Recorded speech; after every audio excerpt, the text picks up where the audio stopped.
এক গ্রামে থাকতেন সামির নামের এক যুবক। তার পরিবার ছিল গরিব। ছোটবেলা থেকে সে ছিল সৎ, নামাজে আন্তরিক, মানুষের প্রতি দয়ালু। গ্রামের সবাই তাকে ভালোবাসত, কিন্তু বয়স বাড়ার সঙ্গে সঙ্গে শহরের খারাপ বন্ধুদের সঙ্গে সময় কাটাতে শুরু করল। একদিন গ্রামের জমিতে আগুন লেগে গেল। এটি ছিল সামির পরিবারের একমাত্র জীবিকার উপায়।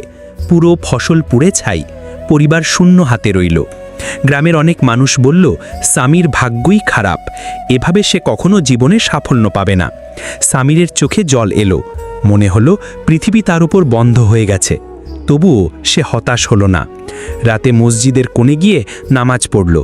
সিজদায় পড়েই আল্লাহর কাছে কাঁদতে কাঁদতে বলল, হে আল্লাহ, আমি তোর বান্দা, আমি সৎ ও ধার্মিক থাকার চেষ্টা করেছি, আমাকে সাহায্য করো, আমি কখনো অন্যায় করব না।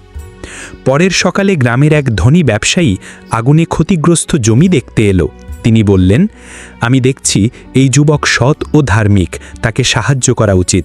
তিনি সামির পরিবারকে নতুন ফসলের জন্য বীজ ও সরঞ্জাম দিলেন, ঘর মেরামত করলেন, সামির জন্য কাজের সুযোগ তৈরি করলেন। সামির ধৈর্য, সততা ও আল্লাহর উপর ভরসা তাকে ধীরে ধীরে গ্রামের সকলের কাছে সম্মানিত করে তুলল। সময় যেতে লাগল, সামিরের জীবন শান্তিতে ভরে উঠল। নতুন ফসল ঘরে, পরিবার সুস্থ ও খুশি।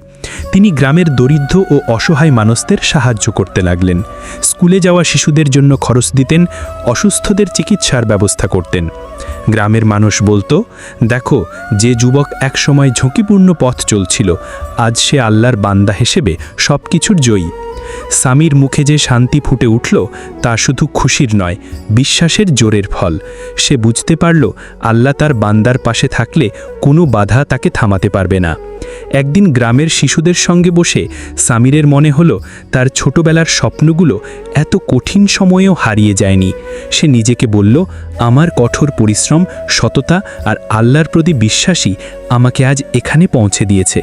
গ্রামবাসীর চোখে সে আলোর মতো, আর সামিরের মনে একটাই বাণী, যে আল্লাহর বান্দা হয়ে সত্যিকারের বিশ্বাস ধরে রাখে, সে কখনো হারবে না, জয় তারই।